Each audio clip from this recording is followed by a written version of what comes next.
Le referral dans Google Analytics. Qu'est-ce que c'est? Où est-ce qu'on trouve l'info? Et surtout, comment est-ce qu'on s'en sert concrètement pour améliorer son trafic? Comme vous le savez sûrement, Google Analytics vous permet de comprendre d'où viennent précisément les visiteurs de votre site. Est-ce qu'ils sont venus d'un moteur de recherche, d'un réseau social, d'une publicité sur un autre site? On parle de canaux. Et le referral, c'est tout simplement l'un de ces canaux. Très concrètement, Google Analytics va compter un visiteur comme venant du referral à chaque fois que ce visiteur vient d'un autre site internet sur la toile. Ok, prenons un exemple. Imaginons que Fred visite un comparatif en ligne qui présente votre site. Fred va cliquer sur ce lien qui pointe vers votre site. Eh bien, en arrivant, Google Analytics va le ranger comme étant un visiteur referral. Alors attention, petite subtilité quand même, il y a certains visiteurs qui viennent techniquement d'un autre site internet, mais que Google Analytics ne va pas ranger comme du referral. Pour commencer, les visiteurs qui viennent de réseaux sociaux, comme LinkedIn, Instagram, Facebook, Twitter. Les visiteurs qui viennent des moteurs de recherche, Google, Yahoo, Bing. Ou encore les visiteurs qui viennent de services de messagerie en ligne, comme Gmail ou Hotmail. Techniquement, ces visiteurs sont venus d'un autre site internet, google.fr par exemple.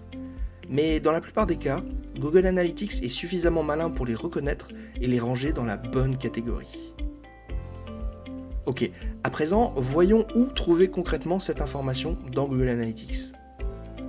Pour cela, il suffit tout simplement de cliquer sur Acquisition, Tout le trafic et Canaux.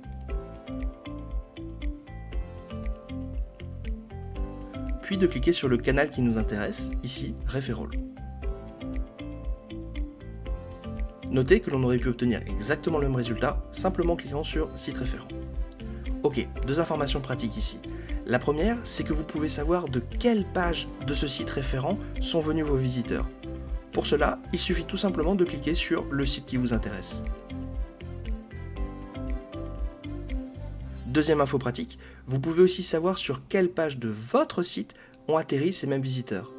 Pour cela, il suffit d'ajouter une dimension secondaire appelée page de destination.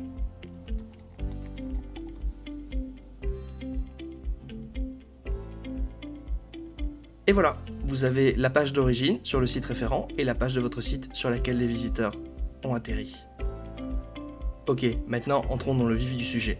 Très concrètement, comment est-ce qu'on peut se servir de cette information pour améliorer le trafic vers son site internet? Eh bien, vous avez besoin de savoir quand un lien est fait ailleurs sur la toile vers votre site. Les liens sont très importants en web marketing.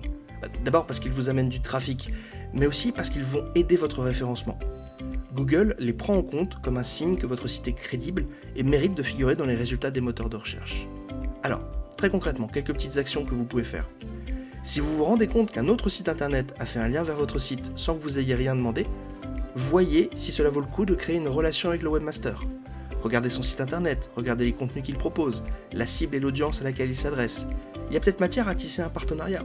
Vous pourriez par exemple publier un article invité sur son blog et obtenir ainsi un nouveau lien vers votre site. Ou vous pourriez peut-être inviter ce webmaster à venir s'exprimer sur votre propre blog, et cela ajoutera du contenu qui pourrait intéresser votre audience. Ce menu peut aussi vous donner des idées de partenariat avec d'autres sites internet. Si un webmaster a pris le temps de faire un lien vers votre site, il y a peut-être d'autres sites ou d'autres blogs de la même thématique ou avec la même cible qui pourraient eux aussi faire un lien vers le vôtre si vous arrivez à les convaincre. Si un journaliste a fait un lien vers votre site, remerciez-le pour la mention et faites-lui savoir que vous êtes disponible si jamais il a besoin d'interviewer un expert dans votre domaine ou s'il a simplement besoin d'une citation.